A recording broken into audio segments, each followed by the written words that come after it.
Bienvenue dans la messagerie. Aujourd'hui, on plonge dans The Substance, le dernier film de Coralie Farja, présenté en 2024.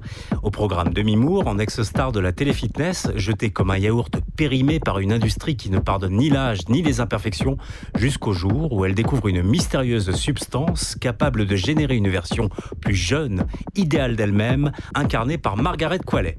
Alors, sur le papier, tout y est, une satire acérée du culte de l'apparence, une dénonciation de la marchandisation des corps, un manifeste féministe aux accents de body horror, mais à l'écran, est-ce que c'est une autre histoire ? On en parle tout de suite dans la messagerie et attention ici, on spoil. On s'est dit on est peut-être passé à côté de quelque chose au premier visionnage et en fait, alors soit on est passé à côté du sens, soit c'est qu'il n'y en a pas ou peu, hein.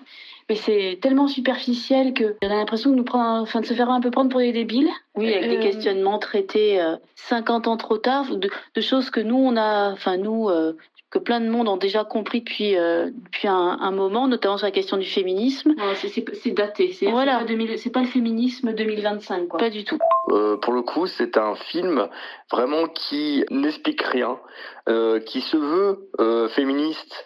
Mais moi, j'appelle ça du féminisme pour les nuls. C'est-à-dire, peut-être pour les masculins, ils vont peut-être apprendre 2-3 trucs. Pour dire, j'ai même préféré Barbie au niveau de son message féministe que The Substance. Il réussit mieux le pari par rapport à ça.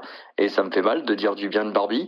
Moi, je me souviens que dans la salle, là où j'ai commencé à m'énerver vraiment, c'est quand il y a la complication. C'est-à-dire quand le personnage de Demi Moore commence à se plaindre, la version d'elle-même jeune et belle. Mais attends, mais c'est la même ou c'est pas la même ? Ça veut dire quoi ? Que sa conscience, elle se divise en deux d'un coup, donc il y a une complication. On est censé comprendre de nous-mêmes que d'un coup elle se dissocie ou pas. Enfin en fait, donc si elle se dissocie, quel est l'intérêt de vivre une expérience pareille ? Il faut être complètement con. Ou alors si elle se dissocie pas et d'un coup elle se dissocie, pourquoi elle s'en plaint pas ? Pourquoi c'est pas dit ? Pourquoi ?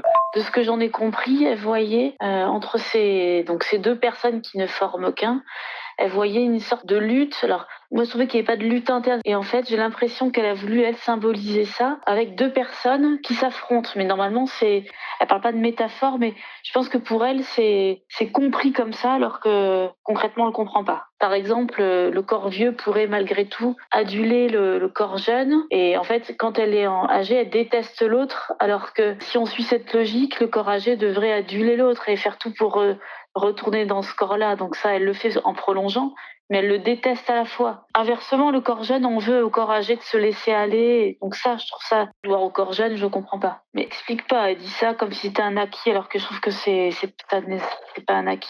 Le seul plan qui raconte un truc, c'est le premier. Tu vois l'étoile, et puis le temps qui passe, les saisons, la neige, la pluie, l'automne. Et puis à la fin, tu as un hamburger qui tombe dessus et qui s'éclate avec le ketchup. Voilà, ça c'est le résumé du film. Et c'est le seul plan qui raconte quelque chose, en fait. Bon, alors oui, j'ai grincé des dents sur des images, il y a des plans graphiques dégueulasses qui marchent bien, hein.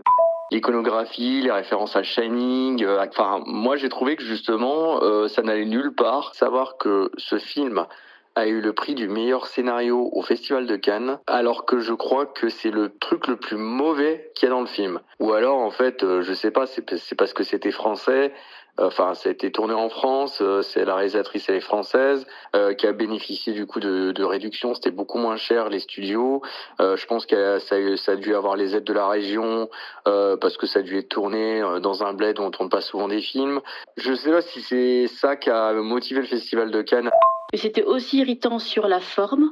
Alors, le son est à la fois très bon, mais tout le temps à un même niveau, c'est-à-dire qu'il n'y a pas de relief, c'est-à-dire que le bruit, tous les sons sont exagérés, de la fissure de l'étoile à la réception du colis où on a tout le processus pour, je sais même pas, ouvrir le paquet, ouvrir le carton qui contient les produits pour devenir plus jeune. Voilà. Tout est insupportable en fait. Il n'y a aucune nuance. Et donc non seulement, en tout cas nous, ça nous a vraiment agacé tous ces bruits. Et en plus, encore une fois, ça n'apporte pas de sens à quoi que ce soit, puisqu'il n'y a pas de nuance. C'est une ambiance générale qui se veut peut-être un peu écœurante, et qui l'est parfois. Oui, qu'il l'est. Alors, pour la question des corps, puisqu'apparemment c'est le genre du film, tout ce qui est piqûres, voilà, les corps qui se déforment, là on peut le comprendre, il y a une intention particulière, mais sur tout le reste, il n'y a pas d'intention. Donc c'est juste très très irritant. Et ça nous a rappelé avec Lucie, dans Trainspotting, il y a une scène où Francis Begbie, donc un personnage qui se met très très facilement en colère, qui est limite psychopathe, il est dans un bar et il y a un gars qui mange des chips pendant que lui essaye de jouer au billard, et en fait il loupe son coup de billard parce que en fait il a été déconcentré par ce mec qui mange des chips. Et là, le son à ce moment-là est exagéré sur les chips, et tu sens que la tension monte, que il est énervé, et voilà, et ça va partir. Effectivement, ça part. Donc là, il y a une intention. Là, dans ce film, c'est tout le long, tout est à fond. Voilà. Et par contre, moi, je me suis sentie Francis Begbie en train de me dire, je vais dévisser. En fait, ça nous a vraiment poussé à bout, quoi. On n'est pas censé péter un plomb en regardant son film. Non. Mais là, on s'est vraiment senti, nous, pousser à bloc à cause de ça. C'est très esthétique. Voilà, donc ça, on peut pas le critiquer. C'est vrai qu'il y a une ambiance particulière. Donc, si on veut voir des points positifs, ça, c'en est un. Mais par contre, c'est un esthétique qui est emprunté. Donc il y a plein de références qui vont vers le plagiat, hein. Donc on voit, donc ce qu'on se dit, c'est que ça fait un peu film d'ado, c'est-à-dire qu'elle plaque tout, voilà ce que j'aime, ça je connais, ça je connais, ça je connais, mais au final elle en fait rien, et surtout elle nous montre ce qu'elle aime, mais on ne sait pas qui elle est. Ouais, il y a un problème d'identité. Caroline, elle dit souvent, c'est le film chambre d'ado avec tout affiché, voilà ce que j'aime et donc qui je suis. Moi, j'ai plutôt la métaphore de la table basse dans le salon. Il y a quelqu'un qui vient, qu'est-ce qu'on met? Rock and folk, truc de déco, voilà, pour avoir l'air cool. Moi aussi, j'étais extrêmement gêné par ce côté référence en fait à Shining, donc de Stanley Kubrick. On a quasiment presque des plans similaires, voire copier-coller, qui sont présents dans le film. On a aussi la musique de Ainsi parlait Zarathustra, donc qui vient de 2001, l'Odyssée de l'espace. À part dans la parodie, où là ça fait son sens. Tu prends un Scary Movie ou un Shaun of the Dead, ça va parodier des films, mais parce que c'est drôle, on a les références. Mais là, c'est pas drôle en fait. Ça n'apporte rien. Stanley Kubrick, le pauvre, il doit se retourner dans sa tombe. Je pense qu'on peut installer directement une dynamo. Installer une dynamo, tu veux dire une dynamo par rapport au feu follet de la tombe du Kubrick? J'ai pas compris pourquoi la dynamo, mais ça m'a fait rire. Oui, le pauvre, c'est pas très gentil pour lui, toutes ces références qui sont un peu comme des cheveux dans la soupe. Et Quentin, tu dis un truc intéressant quand tu fais référence à Scary Movie. Ça rappelle la critique que j'avais faite, décidément c'est un acharnement sur Coralie Farja. On avait fait une critique avec Caroline et Lucie et j'avais dit y a-t-il un cinéaste pour réaliser un film ou je sais pas quoi, faire référence à parodie des As, y a-t-il un pilote dans l'avion ou y a-t-il un flic pour sauver la reine? Effectivement, quand t'as des refs parce que t'es fan d'un film et que tu fais des références qui servent une parodie pour déconstruire au moins ça sert à quelque chose. Sauf que là, elle enchaîne les refs pour enchaîner les refs. Oui, et puis au final, on ne sait pas qui elle est, parce que avoir des références, c'est très bien, enfin, à la fois elle est réalisatrice, donc c'est un peu normal qu'elle soit cinéphile, mais à la fois, qu'est-ce qu'elle en fait? Ben rien. Voilà, elle en fait rien, à part dire, voilà ce que j'aime. Pour faire ce que tu sais, fais un Trivial Poursuite, ne fais pas de film, ça sera moins pénible pour les autres. Et peut-être qu'elle a réussi à intimider le jury de Cannes, qui est peut-être pas... c'est une énigme qu'elle reçoive un prix du scénario, surtout du scénario, alors que nous on relève, alors encore une fois, si on est passé à côté, enfin c'est possible aussi, hein, mais tellement d'incohérences dans le film, et puis un récit qui est creux, qu'on est assez étonné de ça. Alors soit elle les a blousés par l'esthétique et les refs. À Cannes, ils sont aussi contents de voir des choses qui soi-disant sont marginales, qui sortent du lot du côté trash. C'est aussi de bon ton d'aimer quelque chose qui n'est pas exactement que la beauté classique, donc bon, ça fait bien pour tout le monde, quoi. Ouais, voilà, c'est ça. Peut-être qu'ils se sont sentis sortir du lot à un moment donné, ça les a flattés, je sais pas. Et j'ai l'impression que quelqu'un qui peut aimer le film soit des jeunes, voilà, qui disent j'ai un univers, qui connaissent pas forcément toutes les rêves et qui disent c'est un univers qu'on connaît pas par ailleurs. Ça reste un mystère. Ouais, je voulais juste revenir sur le sound design. Moi, quand je l'ai revu en VOD, j'ai même pas mis. Je suis plutôt bien équipé chez moi et j'ai refusé de le mettre avec l'ampli tellement ça m'agaçait. Et au même titre que les plans sont répétitifs et empruntés, le sound design c'est pareil. Hein. Il y a un truc qu'elle fait souvent, c'est ce fameux acouphène que t'as quand soit tu te prends un choc émotionnel ou alors que une bombe explose de toi, une bombe explose à côté de toi, pardon, et t'as ce fameux sifflement dans les oreilles comme si t'avais perdu toutes les fréquences. Et en fait, ça, c'est un gimmick qu'elle a souvent dans ses films, enfin ces deux films, The Substance et le précédent Revenge, que j'ai vraiment pas trouvé bon non plus. Et comme vous dites, il y a pas de dynamique dans le sound design. Tout est sur le même niveau. On dirait une pub radio, quoi. C'est affolant.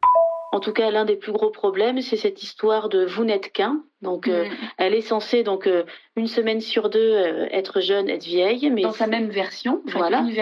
Deux versions d'une même personne. Voilà, la version meilleure de vous, je sais plus. Voilà, c'est dit comme ça. Mais en fait, c'est pas une et les mêmes personnes, puisque quand elle est âgée, elle en veut à l'autre. On n'a pas l'impression qu'elle tire profit de ce corps jeune. Il n'y a pas de vase communicant, il n'y a pas une identité, il y a deux identités qui se font face, un peu comme une mère, entre guillemets, mère toxique avec sa fille qui réussit, qui est plus jeune, qui a plus de talent, mais à aucun moment, elle bénéficie de ce statut. Donc, on dit, qu'est-ce qu'elle va aller chercher avec ça ? Elle vit rien, même pas par procuration. Deux entités qui vont pas ensemble, en fait. Il n'y a pas de correspondance entre les deux. Après, dans les côtés positifs, ça traite d'une thématique qui est intéressante au final. Donc, alors plus que le féminisme, mais c'est aussi le passage du corps jeune au corps âgé, de la façon dont la société nous traite pendant ce passage. Donc, tout ça, c'est des questions évidemment qui peuvent parler à tout le monde. Et qui sont justement très profondes, et sûrement trop profondes pour les traiter de façon qu'esthétique, parce qu'au final, c'est ça. Voilà. Mais on n'a aucun point de vue, il n'y a aucun dialogue en fait. Il n'y a aucun dialogue, on ne sait pas ce que les femmes pensent de ça. Mais les hommes non plus, mis à part le réalisateur, le producteur grotesque. Oui, ok, t'es vieille, tu dégages, t'es jeune, t'es là. Mais ça va pas plus loin. Dire que ça, merci, on l'avait vu. Voilà, la misogynie actuelle, on va dire, ça se cache plus dans le manque de discours, un discours flou, les fuites de discours, qu'un lexique hyper caricatural. T'es jeune, t'es belle, t'es moche, va mourir plus loin. Voilà. Enfin, c'est beaucoup plus insidieux dans les questions actuelles. Donc, les porcs, ils n'ont pas une étiquette sur le front avec marqué je déteste les femmes ou je déteste les vieilles. Enfin, elle nous prend pour qui exactement? Enfin, elle croit relever quelque chose que personne n'avait remarqué? Ou alors c'est que c'est un film qui a été pensé il y a plusieurs années et ça se voit, et c'est devenu rance. Ouais, mais du coup, ça fait pas du tout avancer la question, puisque ça, merci, mais on le savait. La dernière scène où elle arrive complètement loque, vieille, en être monstrueuse, elle fait peur à tout le monde, donc c'est toujours plus de la même chose. Elle est tellement vieille qu'elle est crade, elle est tellement vieille que tout le monde fuit et c'est un monstre.